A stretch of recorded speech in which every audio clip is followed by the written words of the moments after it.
Uh, on behalf of Phillip Capital, we welcome you all to Phenolics Cables Limited Q1 FY21 earnings call.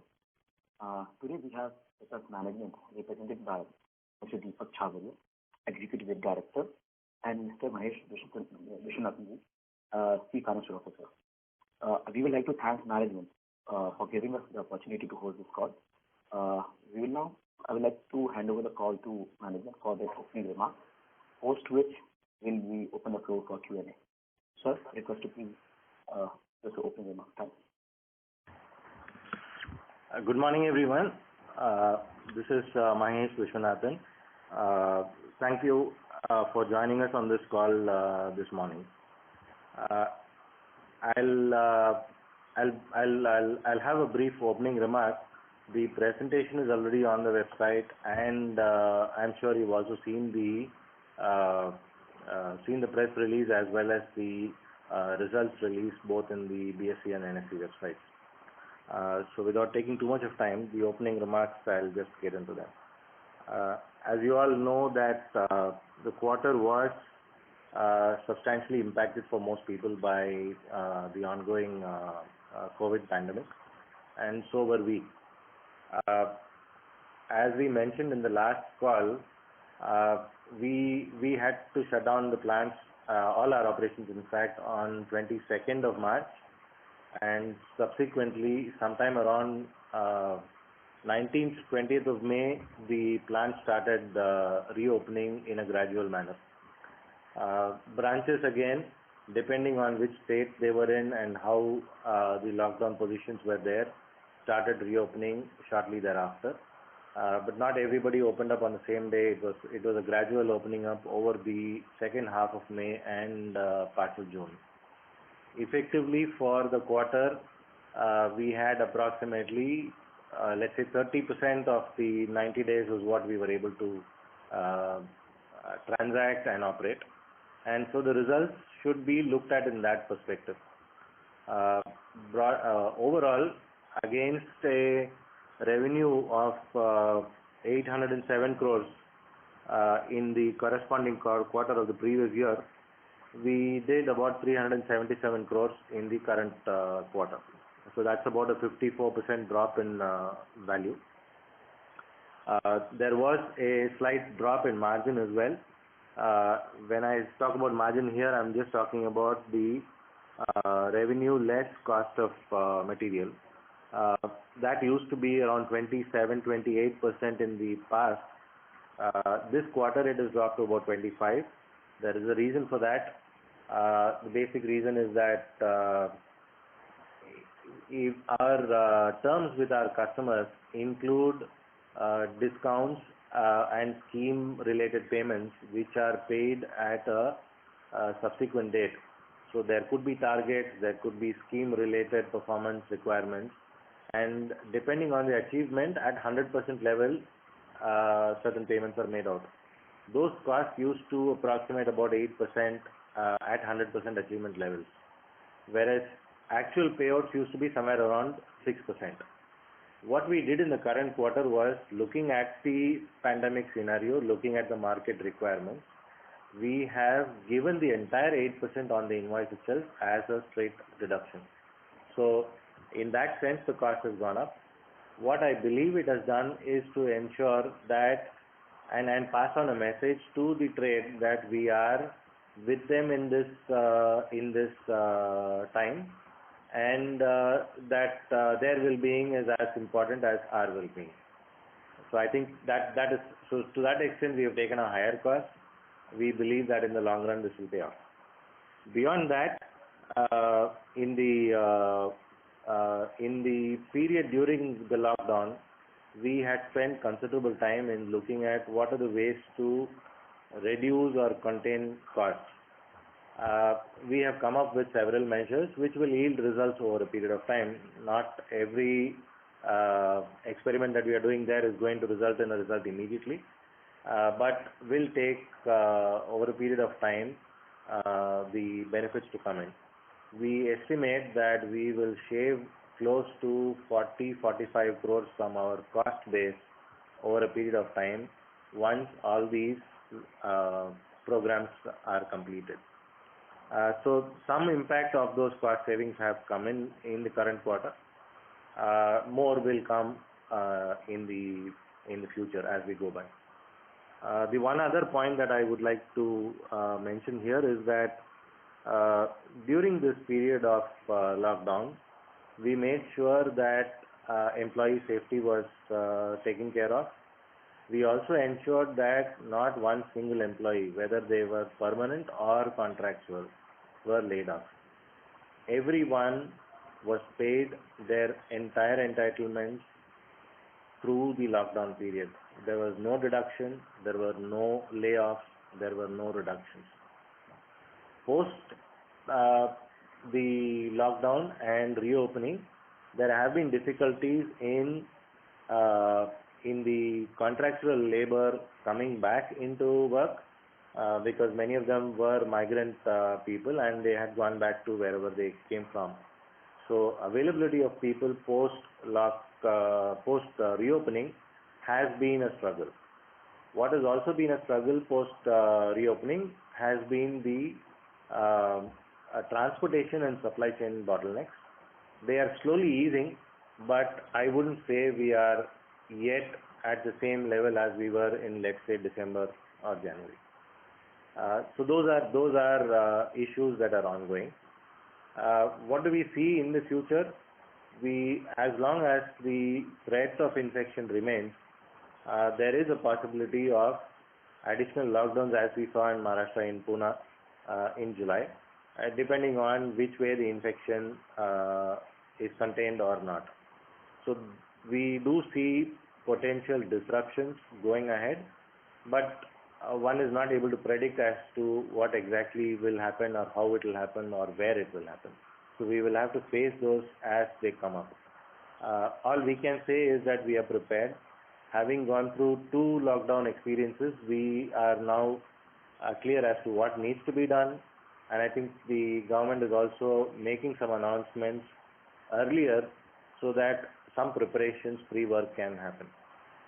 So with these remarks, I'll open the floor. So any questions that you all have, we are very happy to take them. Thank you very much. Ladies and gentlemen, we will now begin the question-answer session. Anyone who wishes to ask a question may press star and 1 on their touchtone telephone. If you wish to remove yourself from the question queue, you may press star and 2. Participants are requested to use handset while asking a question. Ladies and gentlemen, we will wait for a moment while the question queue assembles.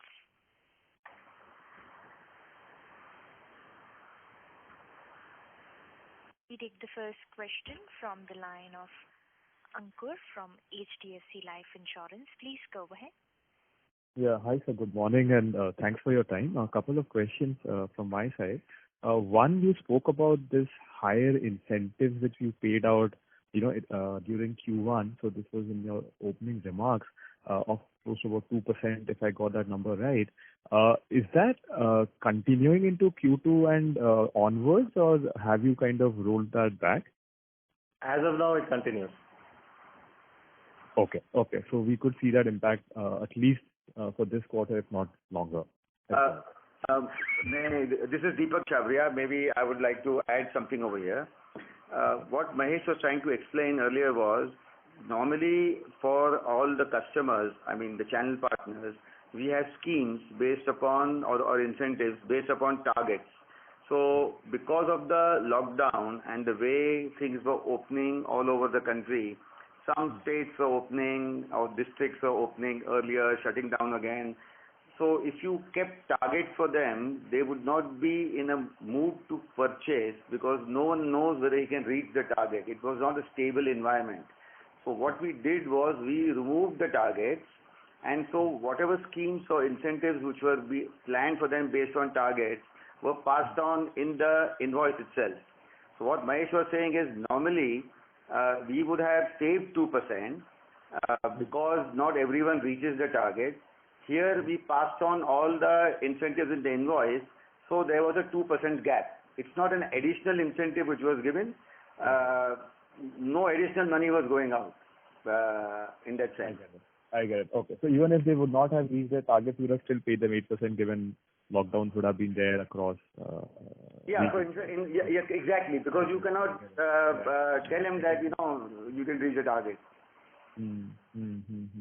So unless stability comes, we don't want to start putting the targets out there, because it would be uneven based upon how long he is able to operate in his district, based on lockdowns which get put over there, suddenly.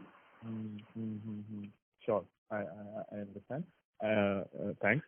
So second question would be, for us, obviously the south and the western parts of the country are the two critical regions in terms of our regional distribution, geographical reach also. Where are we? So as we are getting into, August, so, what are your utilization levels at your plants at this point based on the kind of demand you're seeing? And by, I know it's a difficult question, but by when do you think you can reach back to normal sales as last year? Would it be Q3, Q4, if you had to take a guess? There are certain issues which are still pending, which means, like Mahesh said earlier, we were facing manpower issues. So, we still are facing manpower issues. For example, when in the lockdown, people left us and went away to their homes. And these are trained operators, which take few years to train them. They're skilled operators who run the machines.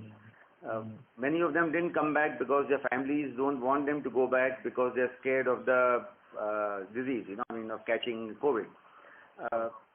So there are still certain people to come back, and some machines are unmanned. So even if there is a demand, we may not be able to fulfill it because of not having sufficient people, and we are trying to train more people. The contract labor hasn't come back because the migrant labor was gone. So there is a deficiency in all the plants in terms of manpower even today. So the sooner that is resolved, we can be at full capacity. I don't know how long that will take. It may, of course, in the last 3 months, you've seen the percentage going up. People have come back. We have even arranged for people to get picked up. Some places for highly trained workforce, we have even paid for their flight tickets to come back. But we are not at full capacity as yet, and really we will reach full capacity when the fear of the person coming to work will go away. No, also one can't really, like I said, one can't really predict which way the infection is heading. A couple of days it seems to be on the downward trend, and then suddenly again it spikes up again.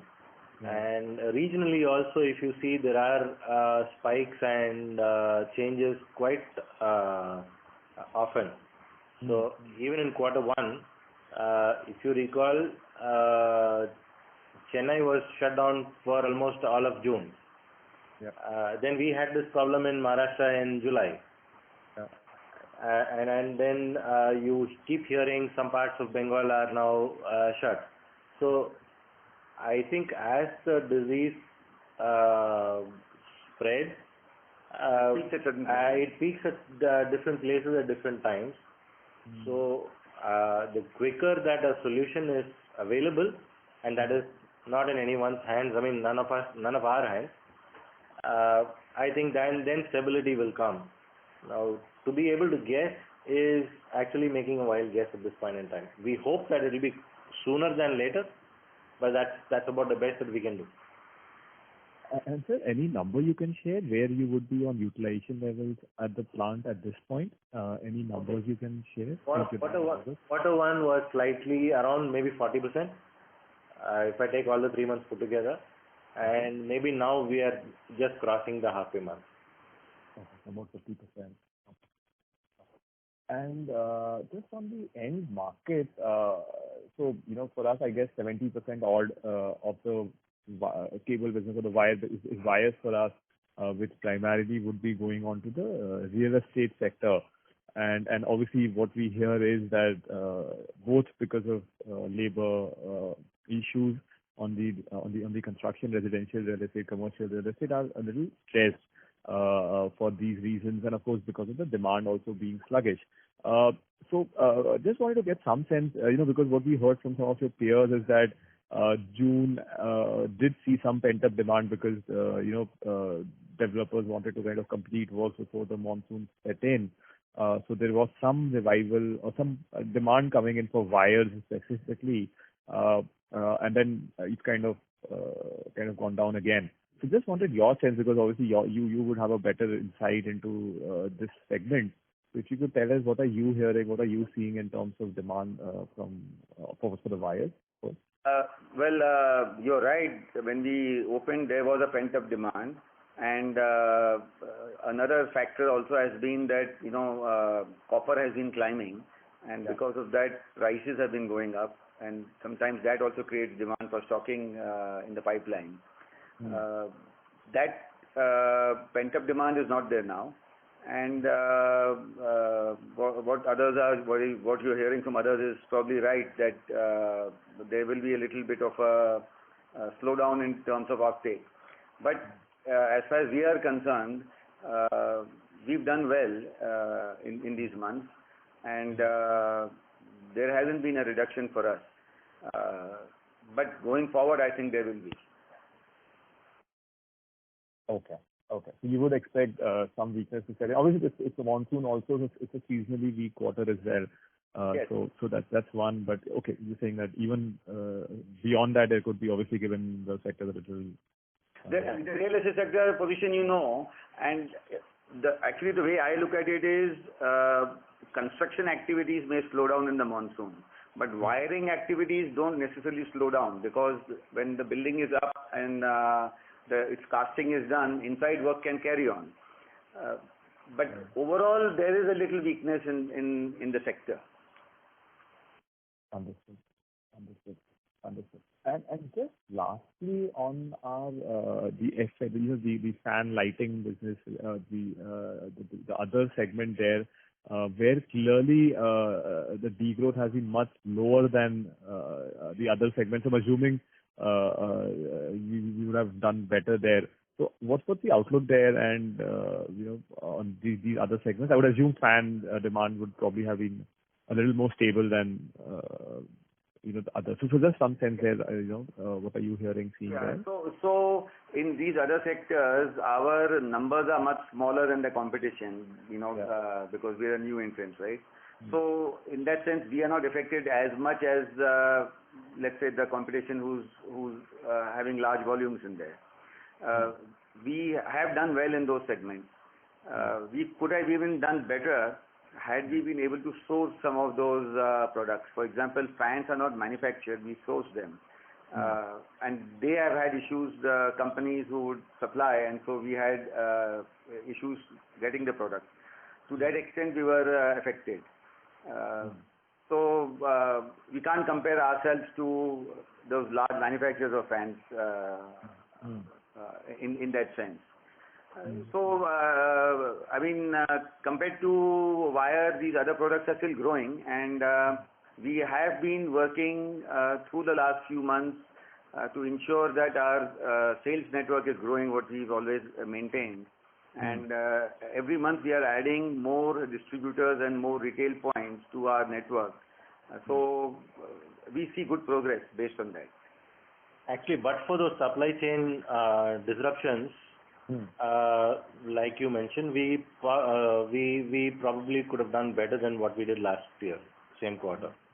And in fact, in water heaters and lighting, our volume numbers were almost close to what we did last year. So we were able to do in 1.5 months or less than 1.5 months what we did in a 3-month period in the previous year. Yeah. Okay, great. Okay. So that was good, but but for this disruption, we probably would have done much better. Okay. All right, sir. Great. That's all from my side. Thank you. Thank you. Thank you. Before we take the next question, a reminder to the participants, if you have a question, please press star then 1 on your touchtone telephone. The next question is from the line of Sudeep Gandhi from Astute Investment. Please go ahead. Yeah, thank you for the opportunity.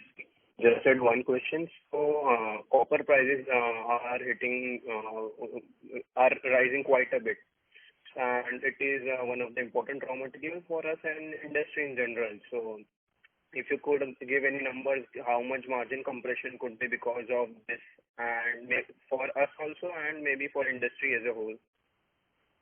See, the copper has been rising, and it's at about $6,500 level now. We normally have a policy that there is no compression of margins. We normally pass on the copper price increase or a decrease when it happens to the customer. So in this last 2 months, we've increased prices by 3 times. Normally there would be a slight lag. We wait for the copper to stabilize before we give a price increase and pass it on. But other than that, there is no margin compression that takes place. The lag is slightly longer when the prices are going up and quicker when the prices are coming down. But it also depends on what the fall or rise is. If it is a $50, $60 change one way or the other, maybe there may not be a change in the prices. But when the change is $200, $300 in a shorter period of time, then of course you will need to take those corrective actions immediately. So barring that lag, our policy has always been to follow the market. So we don't lose out on the margins. Okay, but then my question is, due to current sluggish demand, there might be issues in raising the prices if the demand itself is low. Maybe this is what I understand. Okay, I mean, it is not inelastic. There is a certain level up to which you can increase, and beyond that, if there is no demand, there's not much you can do. In which case, all we have to do is to look at our inventory levels and start monitoring and control the inventory at our end. So you will be able to increase prices to the extent that the market will bear it. Okay, thank you for your question.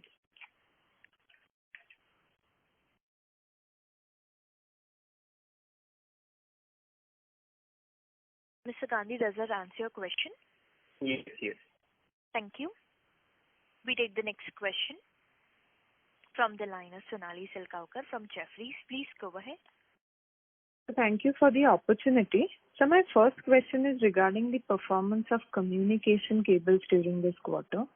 We understand that, over the past few quarters, we are seeing a weak offtake in communication cables as the investment cycle of telcos is largely behind us.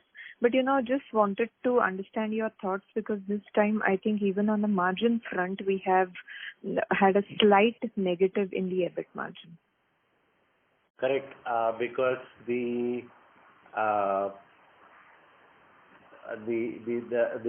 plants were reopened in towards the end of second half of May, and as I mentioned, we have paid out everybody's salaries, and so the fixed costs remain, and there is no revenue. So obviously it is going to impact your margins. So that's broadly the issue there. Right, but from the demand perspective, how are we seeing the offtake? Forget about Q1, which was a disruptive quarter, but especially in communication cables, how do you see the demand panning out over, say, the next 2 or 3 quarters? I think let's say, who is the largest spender in this space? The largest spender is the government. Okay. And in the last 1.5 years, there has been a lot of talk about investment, but really no money has flowed in from the government. So that's more than 50% of the market? Not bigger, maybe 70. Okay. No, 70. So 70% of the player that has an impact on 70% of the market is only talking at this point in time. Okay, I'll add. On the government side, the biggest buyer is BSNL or BBNL, and BBNL also purchases their products through BSNL. So that is the largest buyer. There were tenders in telecom which came out. They have been finalized, and then they have been closed. Still Yeah, I mean, no orders placed, and they're coming out with new tenders. So there's been no buying taking place. There have been tenders from different states in the past 1 year, and in the recent past also, like let's say in Tamil Nadu, there was a big tender and it was stopped again. And the ones which, so not everyone's placed orders, which were the state and center plans for telecom rollout, where the center was supporting with partial money and the state has to come up with their own money. They have problems in terms of payments, and so the rollouts are not happening. So we've got some order booking positions where we could supply, but the customer doesn't pick it up because he is not getting paid forward. There are issues with our company payments also from BSNL, where I think there are certain outstandings for close to 3 years where BSNL has not paid the money. And including during the lockdown, Finance Minister did mention that the PSUs will pay out money to all the companies. We've been following up, but we haven't gotten paid. So there are issues of, while the demand of telecom is there for the country, and in the long term that demand will be there and the country needs those cables, and the rollouts will happen. But there is a funding issue which is causing particular slowdown, and our plants are not loaded in telecom the way it should be. Understand. So my second question is regarding the capex. Last quarter we said that we stick to our outlook of spending about 2 billion over the next 18 months, though it might be deferred by say 1 or 2 quarters. Do we still stick to that guidance? Yes, we stick to that guidance. Those projects are on. They did slow down because of the lockdown and no manpower for construction, but they are on right now. The work has started. Understand. So my the construction work at Urse has started, and the new plant in Goa for conduit pipes is practically ready. We are now waiting for the machine builder to come and prove it, and so travel restrictions are an issue at this point in time. So as and when that happens, then that plant can also become operational. Understand. So my third question is regarding new products. I mean, we have seen better performance, as you also mentioned to one other participant's earlier question. So what generally for break even of this segment, what is the kind of revenue that we need to target? I think annual revenues of somewhere around 150-160 crores we should break even. Okay, understand. So again, going forward on the margin front, our electric cables margin has generally been steady state at about 15% for almost so many quarters and years right now. So barring Q1, which was a disruption, any thoughts on where the margins could stabilize for the coming few quarters, both in electricals and communication cables? I think communication will continue to be depressed. It depends if you are able to get a few more off-takes.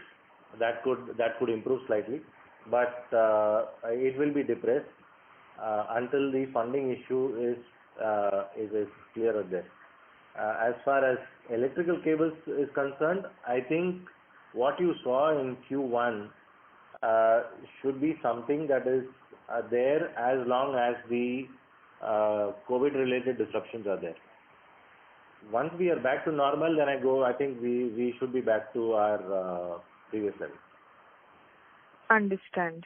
So also wanted to understand about our raw material procurement, if at all any supply chain in China, and also what was the quantum of price increases in the final product that you mentioned earlier that you have taken in the past 2 months due to rising copper prices? I didn't understand the second part of your question. So the quantum of price increases over the past 2 months. Okay. So on the raw material, the first part on the raw material from China, I think the only raw material we used to get from China is the coating material for the fiber. and we've developed a new source in Korea and made the trials and stabilized it. So we are not dependent on China anymore for any raw material going forward. So that risk is not there. In terms of price increase, I think the 3 price increases would have been about 10%. Roughly, I don't know the exact number offhand, but I think roughly 10%. Cumulative. Yeah, cumulative. Understand. So what about the distributor and retailer as of now? Because you mentioned that we have been focusing on expanding that. Yeah, the thing is, we had done quite a bit of work until March, right? When people were able to travel and move and talk to and attract new distributors. Post that, it has been more about how do we improve their reach in the market. So how many retailers are they able to effectively sell on a daily basis or on a monthly basis?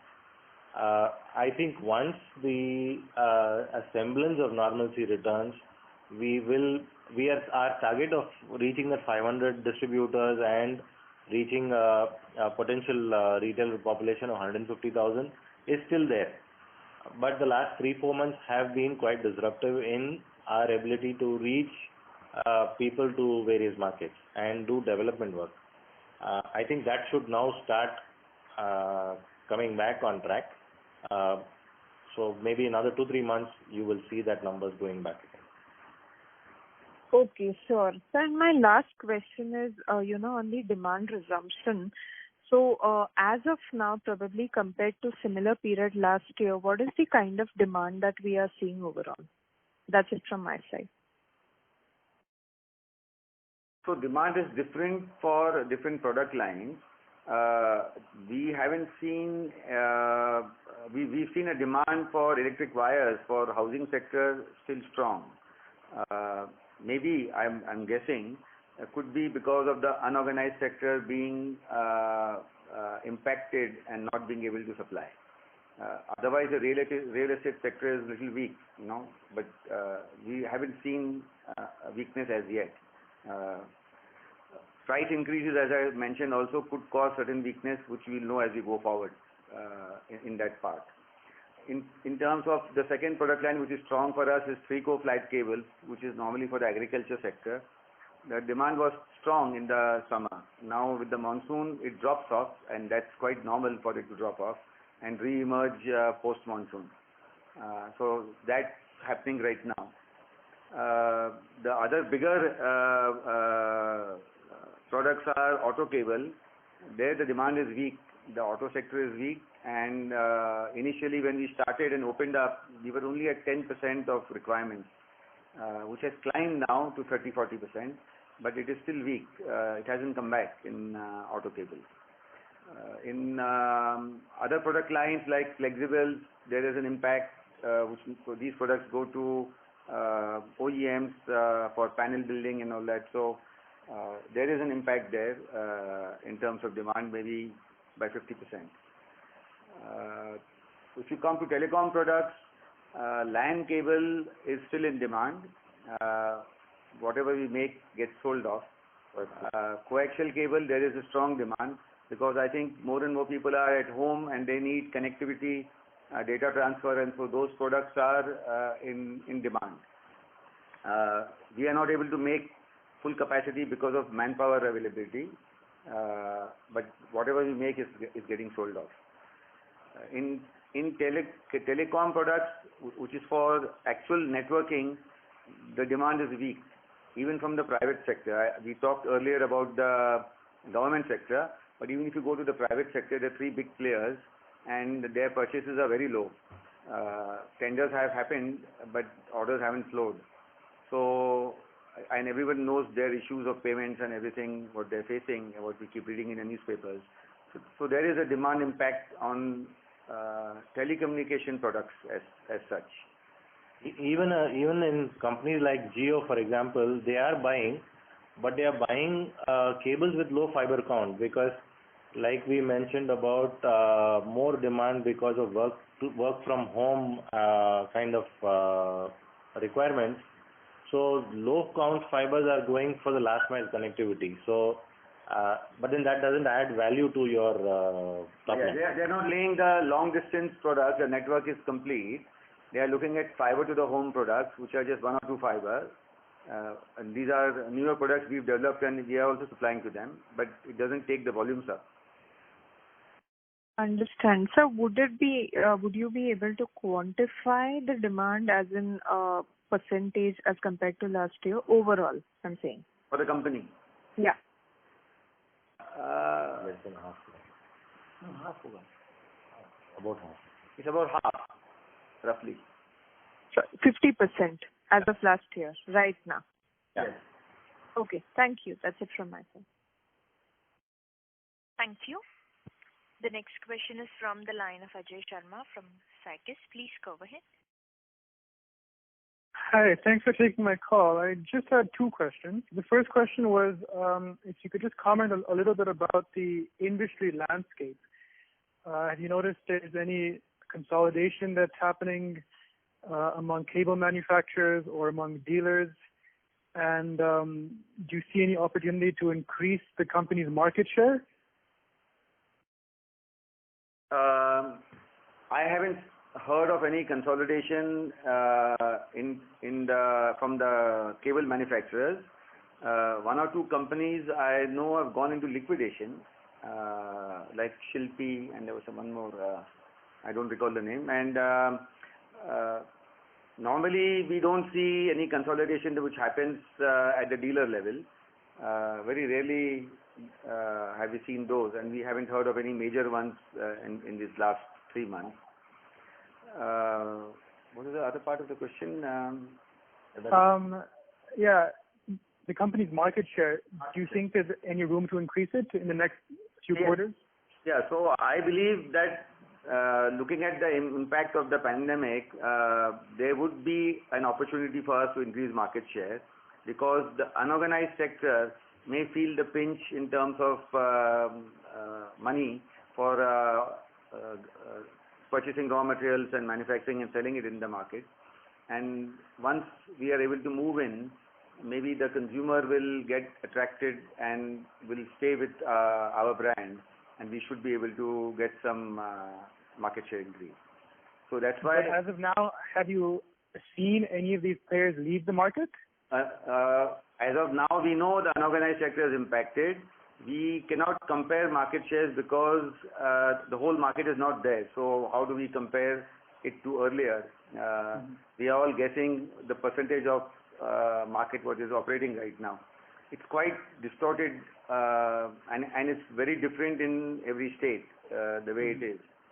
But I do see on the sales side, when even in this pandemic, when we are trying to improve our network and our reach, we are able to do it. And we are tracking, let's say, we may appoint a lot of retailers, but how much do these retailers buy? How many are active retailers per month? Because not everybody buys every month. These are even small retailers which come in there. We are seeing those numbers climb. So when things will stabilize, I believe we will see that impact in the market share at that time. Okay. So I see. That's pretty good news. My last question was, I understand that the company has a broad policy of not extending any credit to its dealers and distributors, but I can't help but wonder, is that an optimal policy? If the company was to extend some credit, wouldn't the offtake of the company's products be a little bit higher? Yeah, so over from the time I've been in this company, and that's more than 30 years, the company's had a policy of selling the light duty cable products through a distribution network on advance payment basis. We have got programs where we are arranging credit from banks for these customers through channel finance. So company wants to have advance payment so that you don't get into a position wherein the dealers are always owing you money. But when you are looking at certain sectors of the company's product profile, like power cables or telecom, we have to offer credit. So there is credit given on those product lines to OE parties as well as to government customers and private customers buying those larger products. So it's a mixed bag for the company. And that's the policy we've adopted and been successful in that. But what's the rest of the industry doing for these light duty cables? Are they also collecting advance payments, or are they extending credit? Well, Havells is now into advance payment following us. I understand Polycab also is now trying to do that. And they faced a lot of difficulty. Some of these companies were giving credit when the pandemic started. Then those customers they are not making payments, and then you don't want to lend out more because there is an outstanding. So it stops and creates a problem in the cycle. So we stayed clear of that by not having that issue, because only one who pays in advance or goes to a channel finance system where the risk is taken by the bank, do we supply the material to him. So it's worked well for us that we don't get into an issue of holding back material from a channel partner. Okay.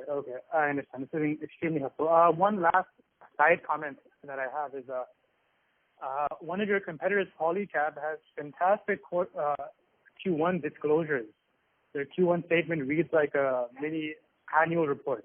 Yeah. So it would be nice if the company's management decided to copy a similar form and provide a little bit more disclosure. It would provide a bit more confidence to the investor community. Just saying. Okay, we'll do that. Not an issue. All right. Thank you very much. Thank you. Thank you. The next question is from the line of Kamlesh Kotak from Asian Market Securities. Please go ahead. Good afternoon, sir. Just wanted to, sir, have some insight about how much is our dealer distribution network for both wires as well as the consumer products as of now vis-a-vis the last year March. If you can just share some details on that. We have, as on date, I think 388 distributors. Okay. And the retailer reach is around 112,000. Now that doesn't mean all 112,000 have bought from us. That's the retailer population that these 388 people can address at this moment in time. Mm-hmm. Okay. I think number of people that have made purchases is around 40,000. Yeah. Okay. Beyond this, we also have channel partners, the people that they used to exist in the past. Okay. And this was for wires, right? So how about the consumer? This is for wires. This is for fans, lights, everything. Maybe not all of them sell all products, but the channel is common. Okay. And this we target to take it to 500, right? Yes, our plan was that we should have achieved 500 by March, April this year, and giving a potential coverage of 150,000. Okay. And sir, any geographic color in terms of where we need to expand further in terms of our reach vis-a-vis the other regions? I think the coverage in north and east can still expand. It is much different than before, but it still can expand. There is potential. Okay. Secondly, sir, can you just share some insights about the extra high voltage cable segment, how the order book has been, how the execution there, and what's the outlook there? The execution in the EHV segment, unfortunately, because of COVID, has not changed much since March. Because all our project sites are under some form of lockdown or the other. We won quite a few projects in Tamil Nadu, and we still haven't gotten permission from the civil authorities to reopen and restart the laying operations. We had 4 projects running there, out of which for 3 the material is the cables have been manufactured. For 2 of them, the cables are at site. But I'm not able to lay them because we still haven't got the permissions to start the digging and trenching. Once that happens, then we can complete those two projects. The third one is the material is made, it's in Pune. We need to ship it out there. As soon as they give us the permissions, we'll start moving it out. What it means is, in terms of revenue generation, there would be a time delay because these are composite orders, and we can recognize revenue only when the job is completed. Beyond that, there are inquiries are happening every day. Tenders are being floated. We are participating in tenders. But decision making on tenders has gotten delayed over the last 3-4 months. Even earlier there were delays, but now because of pandemic, nobody is looking at these items. So I think there will be some delays this year also. I think maybe second half we can expect some decisions to come out, and then things could go back on track. Okay. And lastly, sir, when you say capex of 2 billion plus, so is that also include part of the greenfield plant which we are proposing, or is it still other than this? And what is the status of that? No, for that 200 crores, we had said that we will invest money in the conductor plant in the conduit pipe plant at Goa. That's almost finished.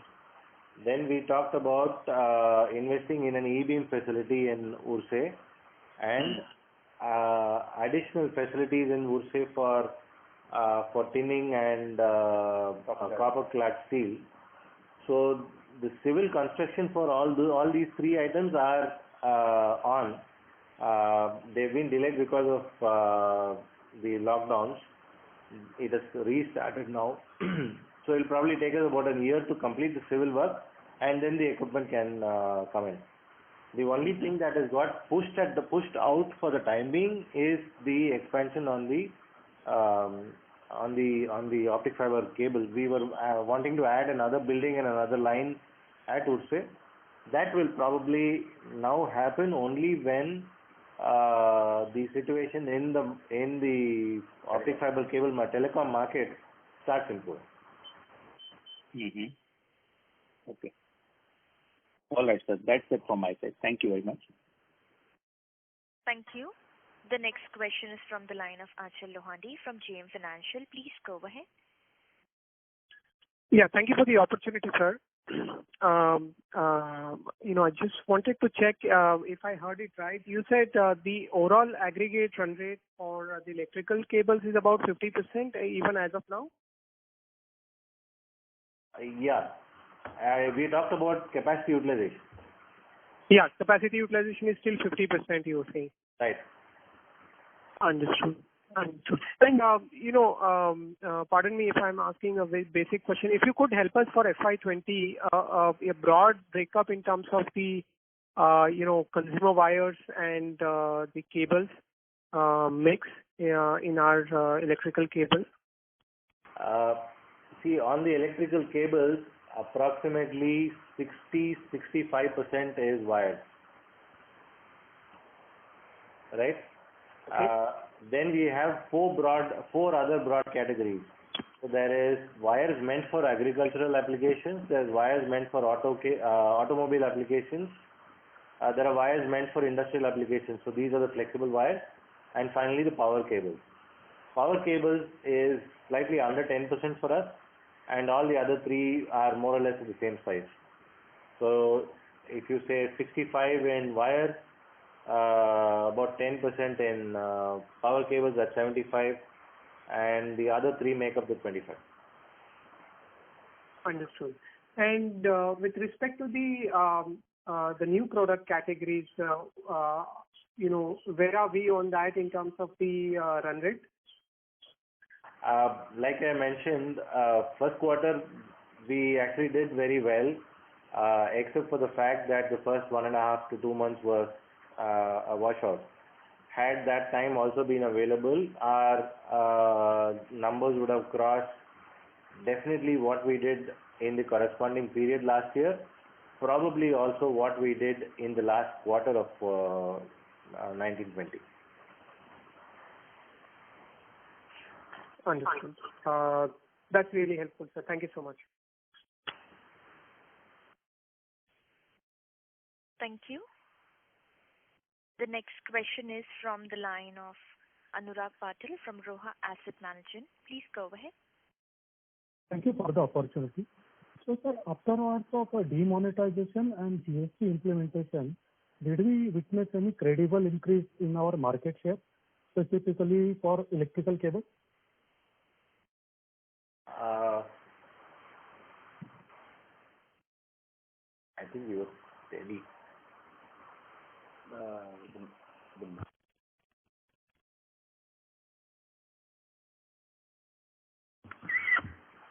Post demonetization, the market actually went down because quite a few of the unorganized space disappeared, and whereas our numbers were steady. So from that perspective, yes, we gained some share. The difficulty here is there is no credible data available in terms of saying what was the market in X year or Y year. And that is primarily because of the very large presence of the unorganized sector. At one point in time, demonetization or GST time, prior to GST, estimates were that the unorganized sector was close to half the overall market. It is still not completely disappeared, but it is not half now. So where is it at this point in time is anybody's guess. It could be 30, it could be 25, it could be 40. We really don't know. So there is no credible count there. Okay. That's it from my side. Thank you very much. Thank you. The next question is from the line of Vineet Prasad from Investec Capital. Please go ahead. Good afternoon, gentlemen. Just one clarification from my side. Was I right in understanding that current demand levels are roughly 50% versus last year?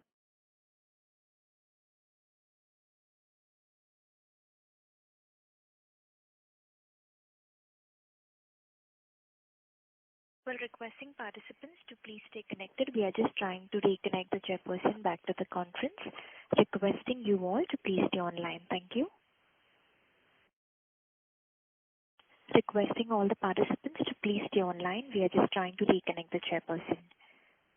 So you're reconnected to the call. Please go ahead. We have the question from the line of Vineet Prasad from Investec Capital. Over to you, sir. Good afternoon, sir. Just wanted one clarification whether my understanding was right. Is our demand levels roughly at 50% versus last year now? Yeah. Okay, perfect. Thanks a lot. Thank you. A reminder to the participants, if you wish to ask a question, please press star then 1 on your touchtone telephone. The next question is from the line of Atman Shah from Individual Investor. Please go ahead. Yeah. Hello. Yes, sir. Yeah, sir. This question is specifically for Mr. Chhabria. Sir, I'll be glad if you can answer. Sure. The company is now sitting on substantial cash and cash equivalents, and our free cash flows are also going by the day. Capex is also very much under control. 200 crore capex in over 18 months or 24 months. We can even meet from our yearly free cash flows. So shouldn't we be looking at some kind of a special dividend or buyback as a part of better treasury management? The company doesn't need that kind of 800 to 1,000 crore of cash the company is sitting at. Yeah, you're right. So it was discussed in the board, and what the board members felt is that we need, for growth, we need to have some acquisitions. And so we are looking at options of how to expand, and so we are retaining cash for that, so we don't have to borrow for an acquisition. Okay. So if something comes along which is in the same line or in a product line which is parallel to us, which makes sense, then we are looking at those options. If it doesn't happen, then we'll have to, like you suggest, the board will have to take a call on what's the best option for returning the money to the shareholder. Okay, thank you. And my second question is, with electrical vehicles, will the demand of the wires in the vehicle go up in value and volume terms, and do we have the product to cater to that kind of a demand if it is there? Yeah. So, in an electric vehicle, you will have the battery running the vehicle, but the wiring inside the car or a two-wheeler is still remaining the same. Dimensions may change, and that's very simple for us to change tooling, but the wire as a demand will remain. It doesn't go away. But if you go into luxury cars, per car, the kilometers of wire go higher up because we have a lot of automation, which all needs to get connected through wires from which the signals will go. So if you are asking a question, how will it change going forward? As India progresses and from a simple car, more people want to buy a higher end car, the demand for wire will go up per car. Whether it's electric or combustion engine, it doesn't matter.